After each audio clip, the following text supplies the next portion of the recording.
જય શ્રી કૃષ્ણ મમ્મી. જય શ્રી કૃષ્ણ.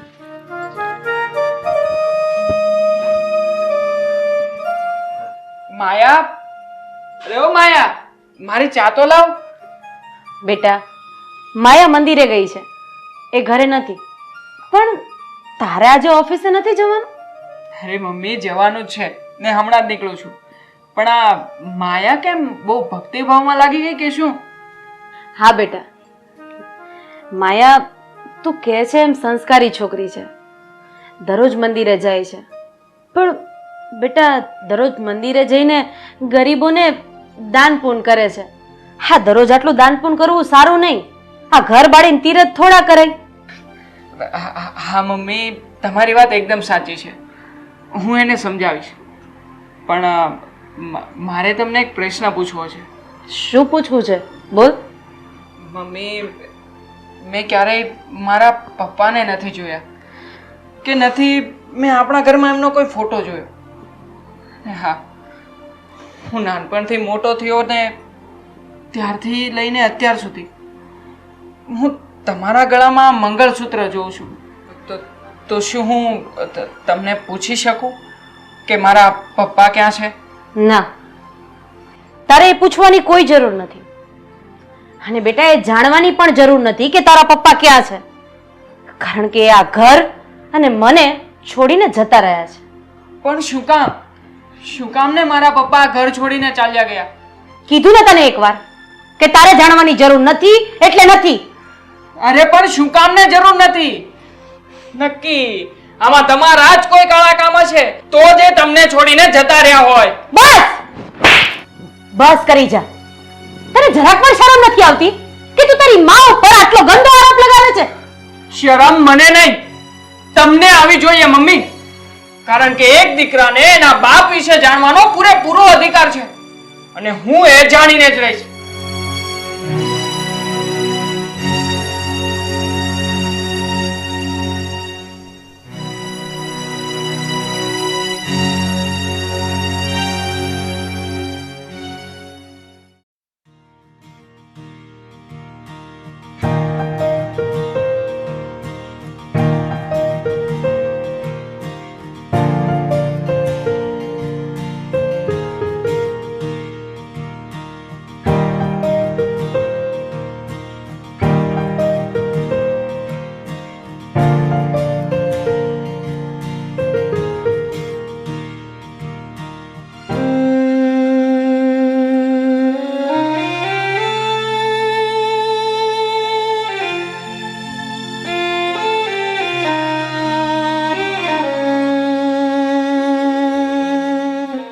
કાકા,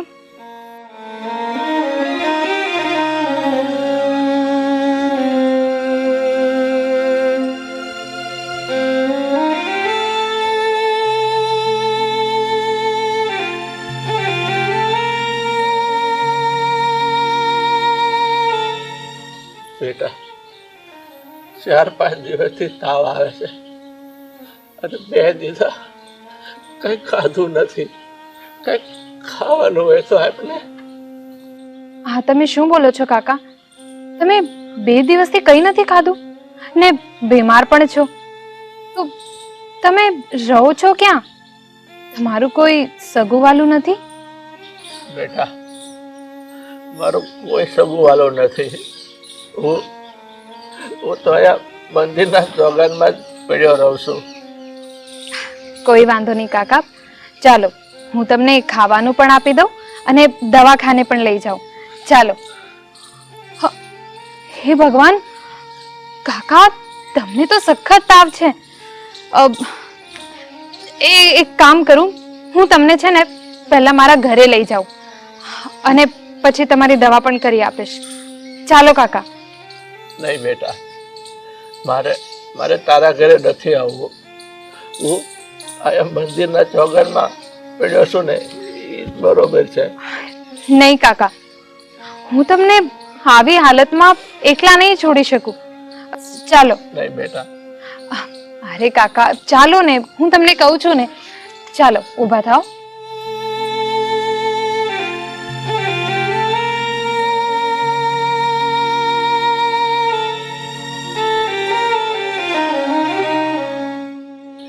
આરામથી ચાલો.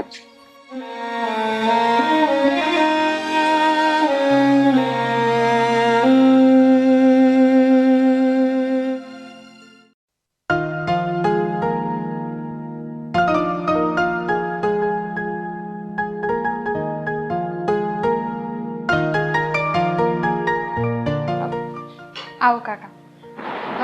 કાકા તમે અહીંયા બેસો, હું તમારા માટે ખાવાનું લઈ આવું.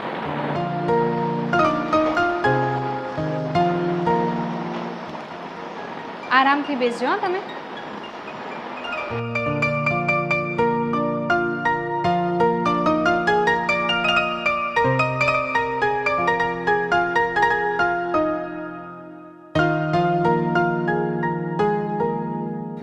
લ્યો કાકા.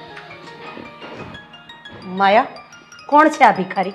અને એને અહીંયા ઘર સુધી કેમ લઈ આવી છે? તો મમ્મી, આ કાકા છે ને 4-5 દિવસથી બહુ બીમાર હતા, એટલે એમને દવાખાને લઈ ગઈ હતી. અને 2 દિવસથી કંઈ ખાધું પણ નહોતું, એટલે ખાવાનું આપું છું. અરે વાહ દાનવીર વાહ! હું માનું છું કે દાન ધર્મ કરાય, પણ આવા ભિખારીને ઘર સુધી ના લઈ આવાય. મમ્મી, આ કાકાનું આગળ પાછળ કોઈ નથી, અને ત્યાંય બીમારીથી બહુ તડપતા હતા.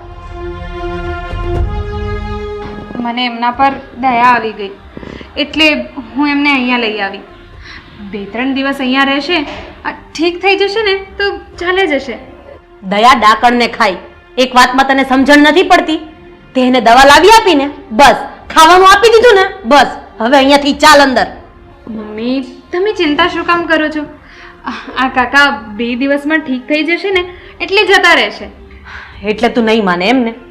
ઠીક છે, 2-3 દિવસ આ ભિખારીને હું અહીંયા રહેવા દઈશ.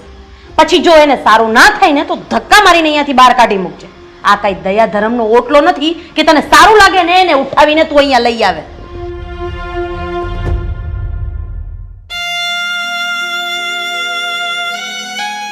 કાકા, આ મારી સાસુની વાતને છે ને મન પર ના લેતા.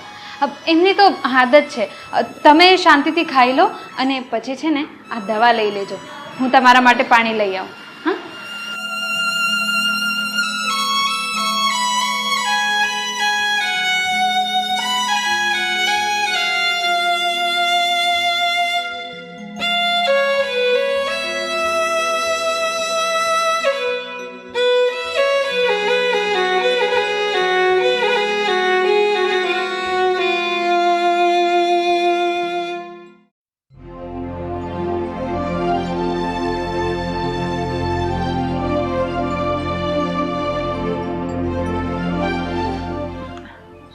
થયું મેહુલ? તમે ઓફિસેથી આવ્યા ત્યારના નારાજ બેઠ્યા છો. માયા, મને એક વાત સમજાતી નથી. મમ્મીએ મને એવું કહ્યું કે પપ્પા આ ઘર છોડીને જતા રહ્યા છે, પણ શું કામ જતા રહ્યા છે એનો તો એ ખુલાસો જ નથી કરતા. અને જ્યારે હું મમ્મીને પપ્પા વિશે પૂછું છું ને તો એ તરત જ વાતને ટાળી દે છે. આ વાત તો તમારી ખરી છે. મમ્મીનો સ્વભાવ થોડો ચીડિયો તો છે. હું કોઈ ગરીબને ખાવાનું આપું કે કપડાં આપું એ પણ મમ્મીને નથી ગમતું. આ જુઓ ને, આજે એક બીમાર કાકાને અહીંયા લઈ આવી છું તો પણ મમ્મી મારા પર ગુસ્સે થયા. હા, મેં પણ બહાર જોયું કે કોઈ એક અજાણ્યા ભિખારી કાકા બેઠા હતા. કોણ છે એ કાકા? એ તો હું પણ નથી જાણતી, પણ 4-5 દિવસથી મંદિરના બહાર બીમાર હાલતમાં પડ્યા હતા. એમની મને દયા આવી ગઈ એટલે હું એમને અહીંયા લઈ આવી છું.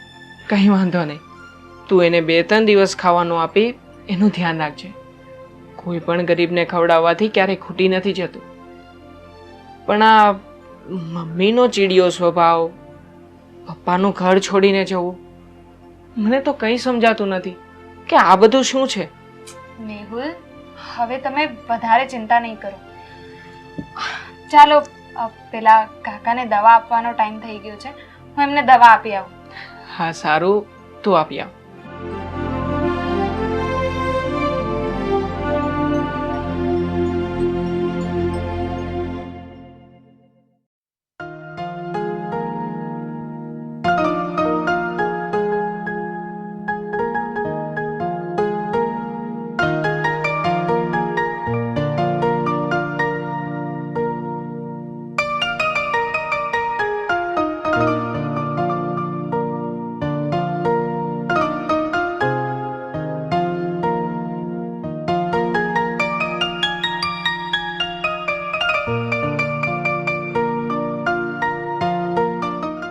મમ્મી, હું છે ને પેલા કાકાને બહાર ચા આપીને પછી મંદિરે જવાની છું, અને પછી માર્કેટમાં થોડી ખરીદી કરવા પણ જવાનું છે, એટલે મારે મોડું થશે. તો તમે પેલા કાકાને ખાવાનું આપી દેજો. હં? સારું, જા અને જલ્દી આવજે. અને બીજી વાત કે રસ્તામાંથી પાછો બીજો કોઈ ભિખારી ઉપાડતી નહીં આવતી, કારણ કે આપણે અહીંયા ધર્મશાળા કે અન્નક્ષેત્ર તો ખોયલું નથી. આ 5 દિવસથી ઓલા ભિખારીને અહીંયા ગુડી રાખ્યો છે. મમ્મી, તમે એવું શું કામ બોલો છો? અને આમે કોઈને ખવડાવવાથી ક્યારેય કંઈ ખૂટી નથી જતું. બસ એ તારે મને શિખામણ આપવાની જરૂર નથી. જાવ દાલ, નોકરીએ જવાનો ટાઈમ થઈ ગયો છે. હા મમ્મી, હું નીકળું જ છું. મમ્મી, હું પણ જાઉં છું, વહેલા આવતી રહીશ.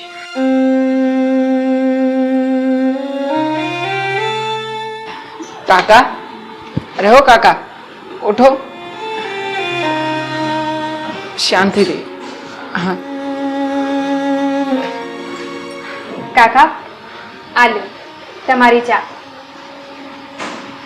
કાકા, તમને એક વાત પૂછું?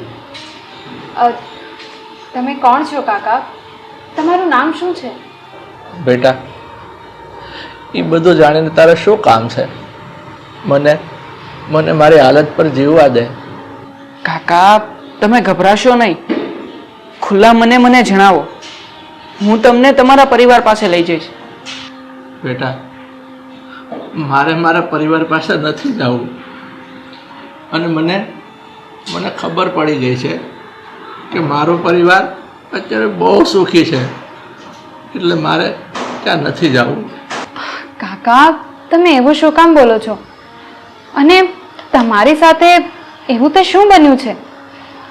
કાકા, તમને અમારા સમજે, તમે અમને જણાવો.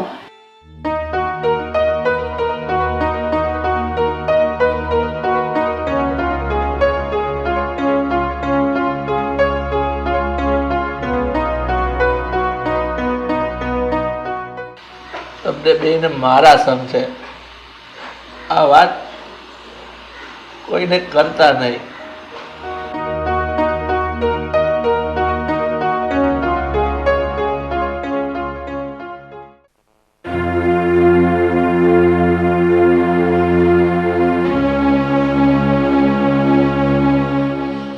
અલે ગળચી લ્યો.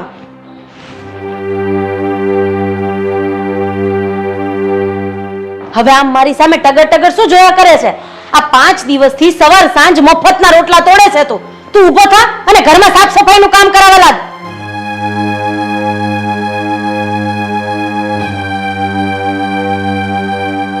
સમજ નથી પડતી એક વાતમાં? તને કીધું ને, અહીંયાથી ઊભો થા ને ઘરમાં સાફ સફાઈ કરાવવા લાગ.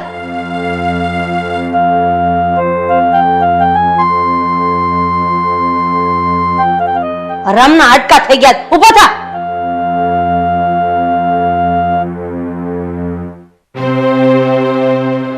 થામ મોર.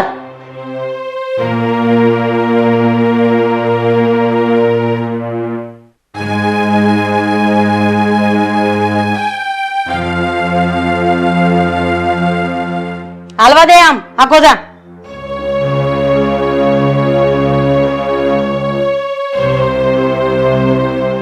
લે અને આ બધી સાફ સફાઈ કરવા માંડ.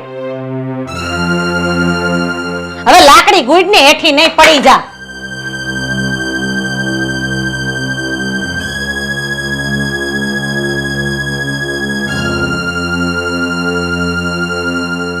એ રાવ સાહેબ, આમ ધીમે ધીમે કામ નથી કરવાનું, થોડાક હાથ હલાવો. આ 5 દિવસથી અમારી ઉપર બોજ બનીને બેઠા છો.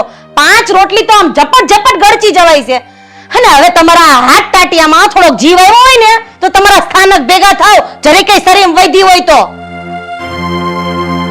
મફતના રોટલા તોડવા છે ભિખારા તેમાં.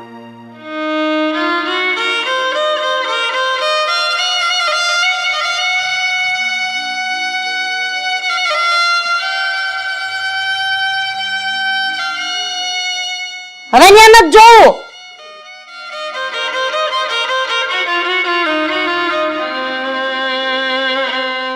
કામા કુટા જ હોય, આવા કામ તો કરવું ન હોય. જવું પડ્યું ને, હવે જાને આમ.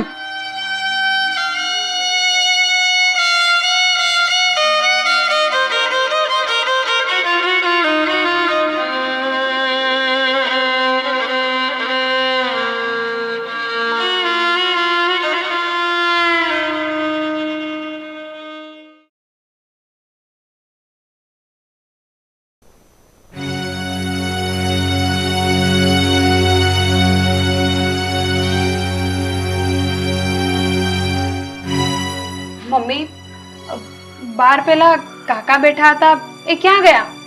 બહાર કેમ નથી? હા તો એ બહાર નથી તો જતો રહ્યો હશે ક્યાંક. એમાં તું આટલી બધી પરેશાન શેની થાય છે? એ કઈ તારો બાપ નતો? બસ મમ્મી બસ, એ માયાનો બાપ નહોતો. પણ તમને ખબર છે કે એ વ્યક્તિ કોણ હતો?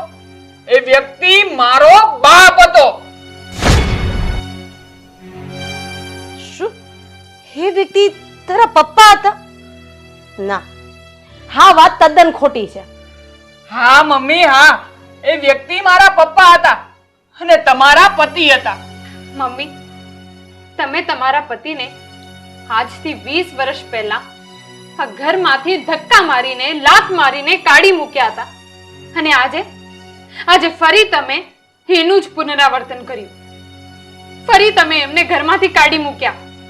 મમ્મી, તમે કહેતા હતા ને કે મારા પપ્પા ઘર છોડીને જતા રહ્યા છે. ખોટી વાત છે, તદ્દન ખોટી વાત છે. પણ સાચું શું છે ને એ આજે હું તમને જણાવું છું. સાંભળો.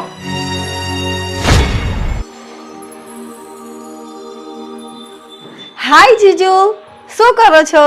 અરે રીટા તો બેસ બેસ. જીજુ, આ રાધા કશે કેમ દેખાતી નથી? બહાર ગઈ છે? હા, એ માર્કેટ ગઈ છે. ઓ એવું છે. રીટા, આ તો શું કરે છે? આ બધું યોગ્ય નથી. જીજાજી, તમે પણ શું આટલા ડરો છો? તને એક વખત કીધું એમાં સમજ નથી પડતી? શું આ બધા ખેલ આજરા સાથે? ખેલ મેં નથી કર્યા. હવે હું ખેલ કરીશ અને તમને બદનામ કરીશ. રીટા, દીદી, રીટા, દીદી, આ શું કરે છે? રાધાબેન, દીદી, હોર આ બધું. રાધાબેન, રીટા, રાધાબેન, દીદી, સારું તમે આવી ગયા. આ જીજાજીએ મારી ઇજ્જત પર હાથ નાખ્યો. આ હું શું સાંભળી રહી છું? તમે આટલી નીચ હરકત કરી? તમે આવું મારી ફ્રેન્ડ સાથે કર્યું? નહીં રાધા, એવું કાંઈ નથી. અને તું સમજે છે એવું તો છે જ નહીં. આ રીટા ખોટું બોલે છે. બસ કરો જીજાજી, તમે મારી ઇજ્જત પર હાથ નાખ્યો અને ખોટું બોલો છો. બસ કર રીટા. હવે આ ખોટું બોલવાની કઈ હદ હોય છે કે રીત હોય છે?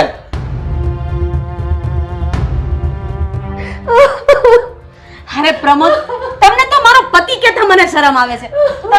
તમે મારી ફ્રેન્ડ ઉપર નજર બગાડી. હવે એક મિનિટ મારા ઘરમાં નહીં રહેવા દો. નીકળી જાઓ મારા ઘરની બહાર. રાધા તું ખોટું સમજે છે. આ રીટા ખોટું બોલી રહી છે. તું મારો વિશ્વાસ કર. વિશ્વાસ અને એ તમારો.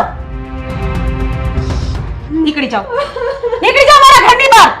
ઠીક છે રાધા, આજે તો હું જાઉં છું, પણ તું યાદ રાખજે, એક દિવસ તને જરૂર પછતાવો થશે. ત્યારે તારા હાથમાં પસ્તાવા સિવાય કાંઈ હાથમાં નહીં આવે. મારે કાંઈ નથી સાંભળવું, કીધું ને. નીકળો, પણ નીકળો, મારા ઘરની બહાર નીકળો, નીકળો, નીકળો.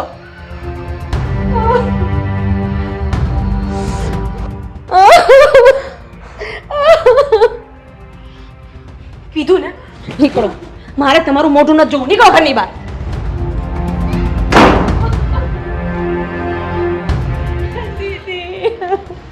નહીં.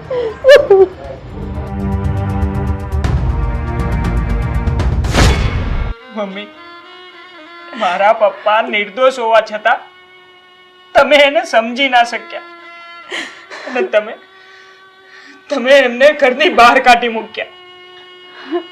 બેટા, સાચું કહું ને તો હું જ અભાગણી છું.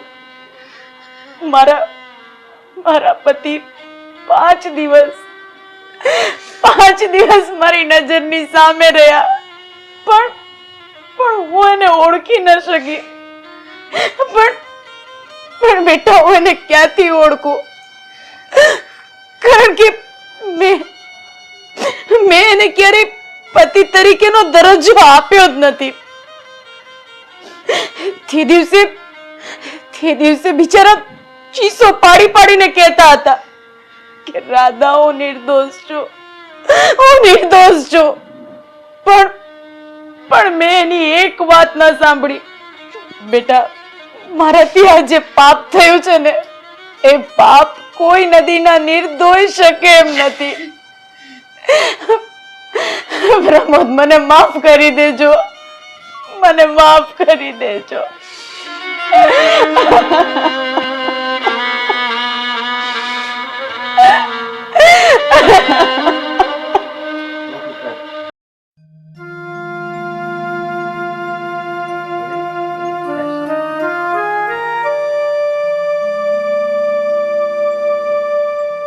Good morning all of you.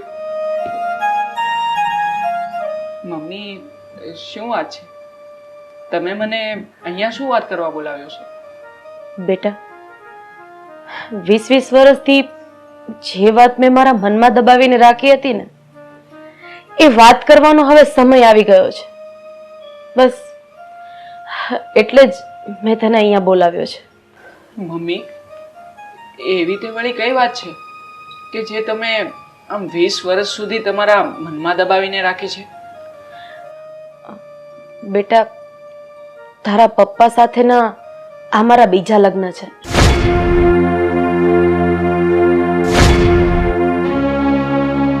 શું? મારા પપ્પા સાથે તમારા બીજા લગ્ન છે? હા બેટા, મારા પહેલા લગ્ન મારી કોલેજમાં ભણતા એક મારા મિત્ર સાથે થયા હતા. અને મારે પહેલા ખોડાનો એક દીકરો પણ છે. એ દીકરો બીજો કોઈ નહીં પણ તું છે. એટલે આ મારા પપ્પા છે એ મારા સગા બાપ નથી? ના બેટા, આ ગિરીશ તારા પપ્પા નથી, એ તો તારા પાલક પિતા છે. તો પછી મમ્મી બેટા, તું અમારી એટલે કે મારી અને ગિરીશની દીકરી છે. તો પછી મમ્મી, મારા પપ્પાને શું થયું હતું? અને હા, તમારે આમ એમનાથી અળગું કેમ થવું પડ્યું? પછી આ રીતે બીજા લગ્ન પણ કેમ કરવા પડ્યા મમ્મી? બેટા, તારા પપ્પાનું નામ પ્રમોદ હતું. એ આર્મીમાં ફૌજી હતા. એ કચ્છ બોર્ડર ઉપર પોતાની ફરજ નિભાવતા હતા. તારા જન્મને બસ 1 વર્ષ થયું હશે અને કચ્છની બોર્ડર ઉપર ટેરરિસ્ટ ઘૂસી આવ્યા. ત્યાં એટેક થયો. એ બોમ્બ વિસ્ફોટમાં ઘણા બધા જવાનો શહીદ થઈ ગયા હતા. અરે, એમની લાશના ટુકડા થઈ ગયા હતા. બેટા, કોઈનું મોઢું ઓળખાય એવું નહોતું. અમે લોકોએ ઘણી બધી તપાસ કરાવી, પણ તપાસ કરતા તારા પપ્પાની કોઈ ભાળ ન મળી. એટલે એટલે અમે એવું માની લીધું કે તારા પપ્પા શહીદ થઈ ગયા છે. અને બેટા, આજ દિન સુધી તારા પપ્પા પાછા પણ નથી આવ્યા. બેટા, 1 વર્ષ પછી મારી લગ્ન કરવાની કોઈ ઈચ્છા નહોતી, પણ મને ગિરીશમાં તારા પપ્પાની છબી દેખાતી હતી.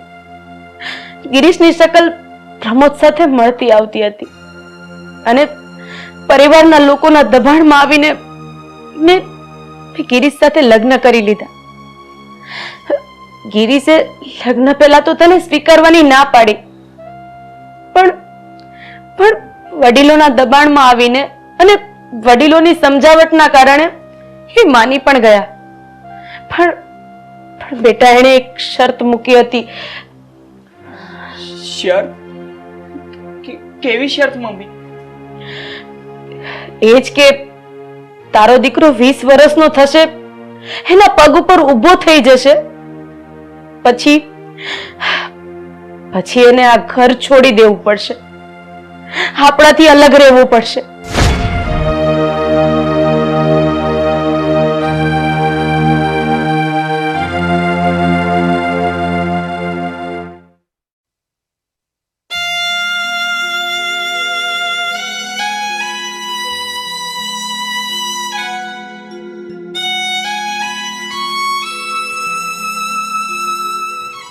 મમ્મી, શું વિચાર કરો છો? ભાઈ વિશે વિચારો છો ને? હા બેટા, મારા મનમાં વિચારોનું વંટોળ ઉમટ્યું છે. અરે, તોફાન ઉમટ્યું છે. મને સમજ નથી પડતી કે હું શું કરું. મમ્મી, હું તમારી પરિસ્થિતિને સમજી શકું છું. મને ખબર છે કે અત્યારે તમારા પર શું વીતી રહી હશે. પણ મમ્મી, તમે પપ્પાની આવી શરત સ્વીકારી જ શું કામ? બેટા, મને એમ હતું કે સમય જતા બધું સરખું થઈ જશે. 20 વર્ષ તારા પપ્પા રોહનની સાથે રહેશે તો એને હસતા મોઢે સ્વીકારી લેશે. પણ તારા પપ્પા તો પથ્થર દિલના નીકળ્યા. એ રોહનને સ્વીકારવા માટે તૈયાર જ નથી. તો હવે તમે શું કરશો મમ્મી? શું તમે ભાઈનો ત્યાગ કરી દેશો? મારી પાસે આની સિવાય બીજો કોઈ રસ્તો નથી. મમ્મી, આ બહુ ખોટું થઈ રહ્યું છે. અરે, આમાં મારા ભાઈનો શું વાંક છે? વાંક? બેટા, વાંક તો રોહનના નસીબનો છે. મારો દીકરો કેવા નસીબ લખાવીને આવ્યો છે એ જ નથી સમજાતું. એના જન્મ પછી 1 વર્ષે એને બાપને છોડવાનો વારો આવ્યો, બાપ વગર જીવવાનો વારો આવ્યો, અને આજે 20 વર્ષ પછી મારા દીકરાને મારાથી અડગો થવાનો વારો આવ્યો. મમ્મી, તમે એકવાર પપ્પાને સમજાવો ને. અને તમે કહેતા હોય તો હું પપ્પાને સમજાવી જાઉં? નહીં બેટા, તારા પપ્પા નહીં સમજે. જો ખરેખર એમનામાં સમજ શક્તિ હોત ને તો આટલા વર્ષે એને રોહનને તરછોડવાની વાત જ ના કરી હોત. તો શું તમે ખરેખર ભાઈને આ ઘરમાંથી હંમેશા માટે કાઢી મૂકશો? મારી પાસે બીજો કોઈ રસ્તો નથી. હું તારા પપ્પાને અને તને છોડીને રોહન સાથે જઈ શકું એમ પણ નથી.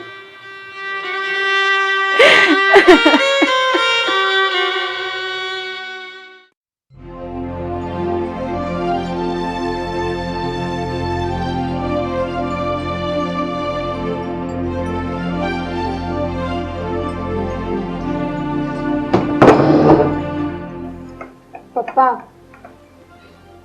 મારે તમને એક વાત કહેવી છે. શું વાત કરવી છે? બોલ ને. પપ્પા, તમે જૂની વાતો બધી ભૂલી જાઓ અને ભાઈને તમારા દીકરા તરીકે સ્વીકારી લો. એને ઘરમાંથી ના કાઢો પ્લીઝ.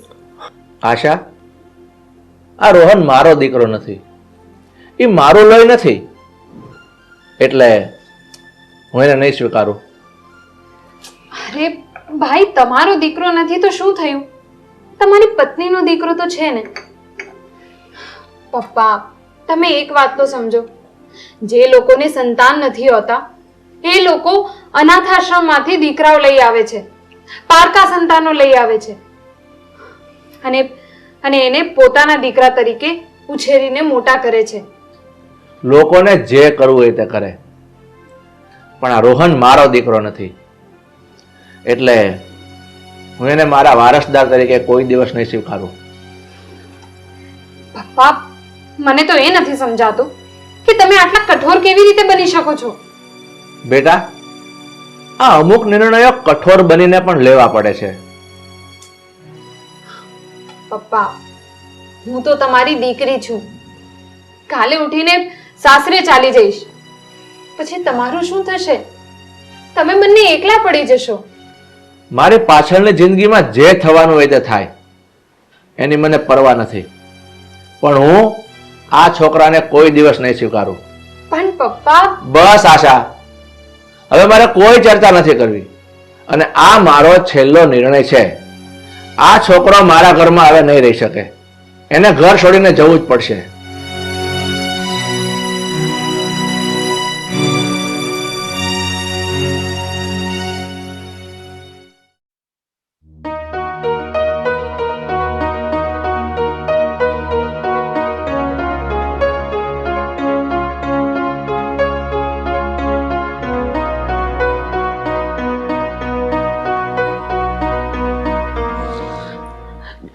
રોહન, ક્યાં જાય છે બેટા? વાહ મમ્મી, શું સવાલ પૂછ્યો છે તમે? તમે જ તો મને આ ઘરથી ચાલ્યા જવાનો હુકમ કર્યો છે ને હવે તમે મને પૂછો છો કે તું ક્યાં જાય છે? એટલે તું બેટા ઘર છોડીને જાય છે? હા મમ્મી, હું આ ઘર છોડીને હંમેશા માટે જાઉં છું. નહીં ભાઈ, ભાઈ તું ઘર છોડીને ના જા. હું તને ક્યાંય નહીં જવા દઉં. ના બેન, આ ઘરમાં તો હું માત્ર ટોકન બનીને આવ્યો હતો. તું એમ સમજજે કે આ 20 વર્ષ હું અહીંયા ભાડે રહેતો હતો, અને આમ પણ હવે આ ઘરમાં મારો રહેવાનો અધિકાર પણ શું છે?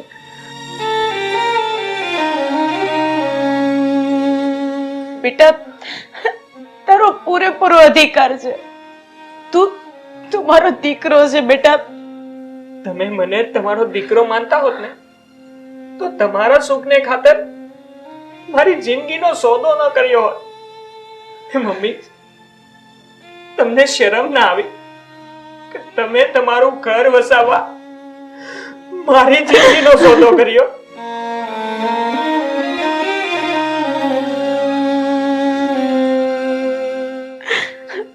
બેટા, મારાથી બહુ મોટી ભૂલ થઈ ગઈ છે.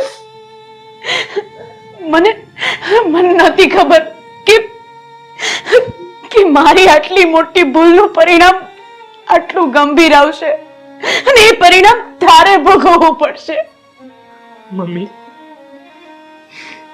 તમારી આ ભૂલનું પરિણામ હવે મારે ભોગવવું પડશે. કદાચ મારે આખી જિંદગી આ પરિણામ સાથે જીવવું પડશે. મમ્મી, હું સાચું કહું ને તો આજે તો મને તમારા પર નફરત આવે છે. હવે બસ બેટા, હવે આવું ના બોલ. આ તારા કડવા વેણથી મારું કાળજું બળી રહ્યું છે. કાળજું તો મારું બળી રહ્યું છે મમ્મી. હવે હું આ ઘરમાં એક સેકન્ડ પણ રહેવા નથી માંગતો. હું તમને જતા એટલું જરૂર કહીશ કે તમે તમે આ જન્મે ભલે મારી માં બન્યા, પણ હવે પછીના એકે જન્મે તમે મારી માં ન બનતા. મને નફરત છે તમારાથી.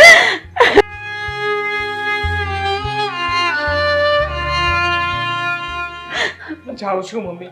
બેટા બેટા મારી વાત સાંભળ બેટા. રોહન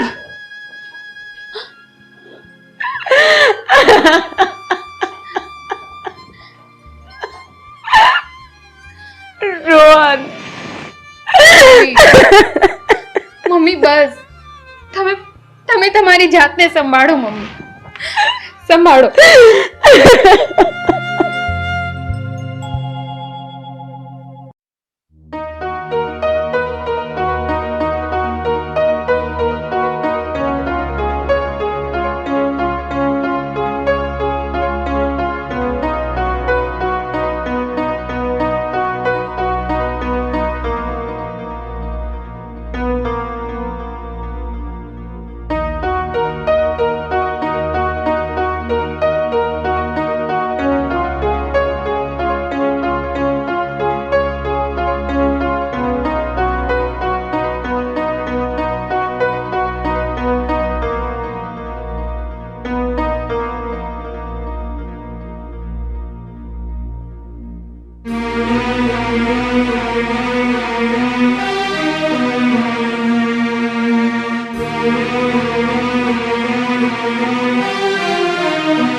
બેટા, તને બહુ તરસ લાગી હતી ને? હા અંકલ, થેન્ક યુ.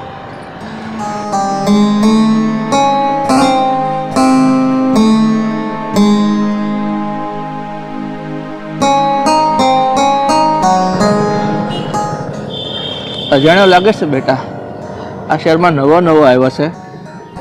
નહીં કાકા, હું આ શહેરમાં જ રહું છું, પણ હવે આ શહેર છોડીને હું પીછે જઈ રહ્યો છું. કેમ બેટા, એવું તો શું થયું છે તારી યારે કે તું આ શહેર છોડીને જાય છે? અને બેટા, આ શહેરમાં તારા કોઈ સગાવાલા નથી? સગાવાલા તો છે કાકા, પણ આજે બધાય દુશ્મન બની ગયા છે, વેરી બની ગયા છે મારા. બેટા, આ તારી વાત ઉપરથી તો એવું લાગે છે કે તારા મનમાં બહુ ઊંડો ઘા વાગ્યો છે. બેટા, તું તારા મનની વાત મને નહીં કહે, અને તું મને વાત કરીશ ને તો તારું મન હળવું થઈ જશે. કયા મોઢે કહું અંકલ? આજે મારી સગી માં જ મારી દુશ્મન બની ગઈ છે. અંકલ, અમારા ઘરમાં મારી માએ મને જાકારો આપી દીધો, અને એ પણ એટલા માટે કે એણે મારા પપ્પાની સાથે એક શરત મૂકી હતી કે હું 20 વર્ષનો થાય ને ત્યાં સુધી જ એના ઘરમાં રાખશે. હે ભગવાન, બેટા આ તું શું વાત કરે છે? આ તારી સગી માએ તને જાકારો આપી દીધો, અને એના લગ્નના એક સુખ ખાતર? બેટા, આ આટલી બધી કઠોર તારી માં? બેટા, તારી પાસે જો ફોટો હોય ને તો તું મને બતાવ. હા અંકલ, બતાવું છું.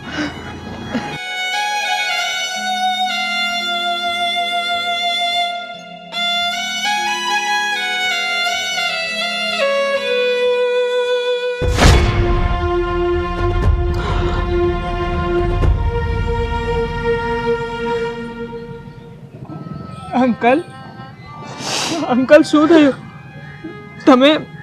તમે આ ફોટો જોઈને કેમ રડી રહ્યા છો? બેટા, તારી મમ્મીના પહેલી વાર જેની હારે લગ્ન થયા હતા ને, એ અભાગ્ય પતિ બીજું કોઈ નહીં, હું જ છું.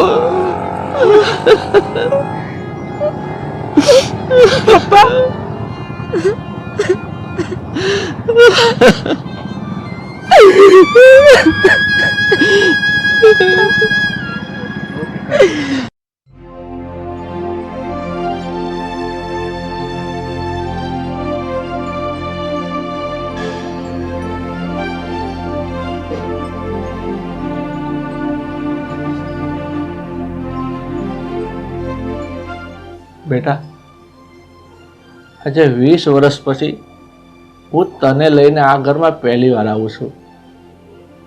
અને આ ઘરમાં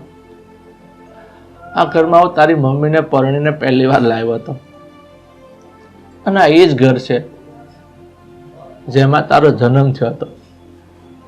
તને હું હાચું કહું, આ ઘરમાં મારો જીવ જ નથી લાગતો, એટલે હું કોઈ દે અહીંયા એ પછી આવ્યો જ નથી. પણ આ ઘર મેં બીજા બાજુવાળાને સંભાળવા માટે આપી દીધું છે. અને આજે પહેલી વખત તને લઈને આ ઘરમાં પગ મૂક્યો છે. પણ પપ્પા, મને હજુ સુધી એક વાત નથી સમજાતી કે બોર્ડર પર જ્યારે આતંકવાદી હુમલો થયો હતો તો તમે એમાં બચી ગયા હતા ને, તો પછી તમે ક્યારેય ઘરે પાછા કેમ ના આવ્યા ને આજ દિન સુધી આમ છુપાઈને કેમ રહ્યા પપ્પા? બોર્ડર પર જ્યારે આતંકવાદી હુમલો થયો ને, એમાં ઘણા જવાનો શહીદ થઈ ગયા હતા. અને હું પણ બહુ બુરી તરહ ઘવાયો હતો. અને મારા પગમાં પણ ખૂબ ઇન્જરી આવી હતી. ત્યાર પછી આતંકવાદીઓએ મને એની છાવણીમાં રાખ્યો. સતત 2 વર્ષ સુધી મને ખૂબ ત્રાસ આપ્યો. પણ એક દિવસ રાત્રે હું મોકો જઈ, મારા હાથમાં બેડીઓ હતી છતાં પણ ત્યાંથી ભાગી છૂટ્યો. જ્યારે હું ઘેરે આવ્યો તો જોયું, પણ બહુ મોડું થઈ ચૂક્યું હતું. મારી દુનિયા લૂંટાઈ ચૂકી હતી. તારી મમ્મીના લગ્ન નીચે થઈ ચૂક્યા હતા. બેટા, આજે આટલા વર્ષો પછી તું મને મળી ગયો, એટલે હવે હું તને ખોવા નથી માંગતો. દીકરા. પપ્પા, હવે તો હું પણ એ ઘરમાં પાછો જવા નથી માંગતો. નથી જવું મારે એ ઘરમાં.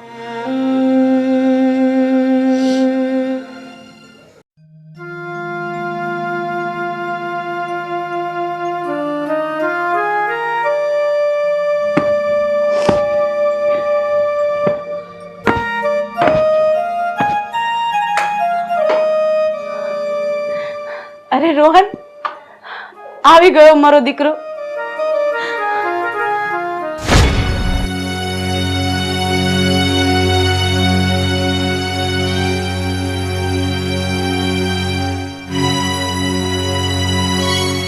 રોહન આવ્યો નથી, એને હું લઈને આવ્યો છું.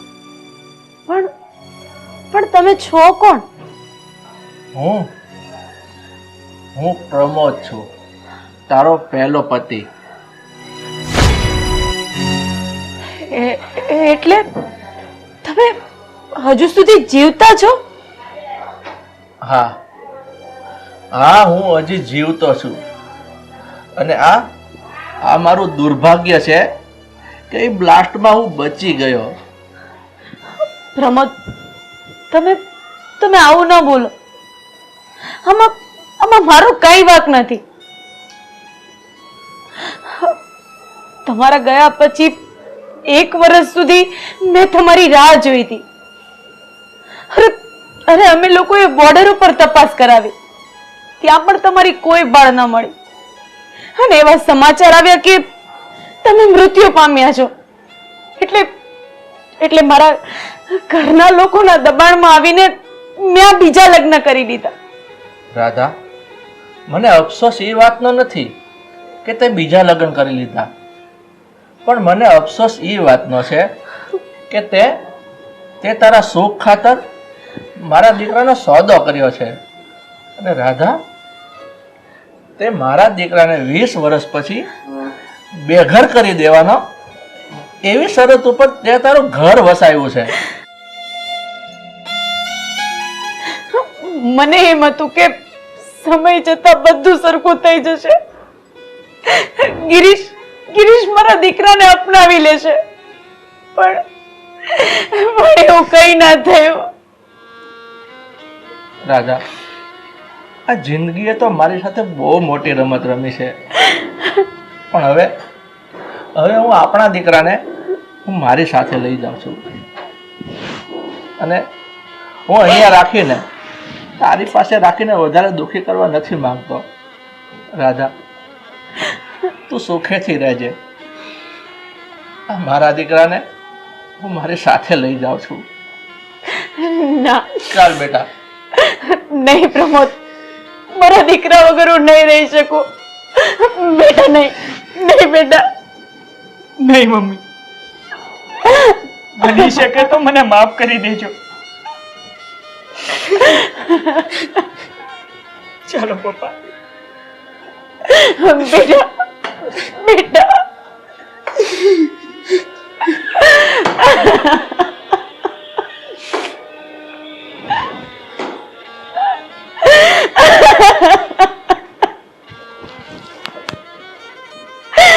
કુદરતે કયા ભાવનો બદલો મારી સાથે લીધો?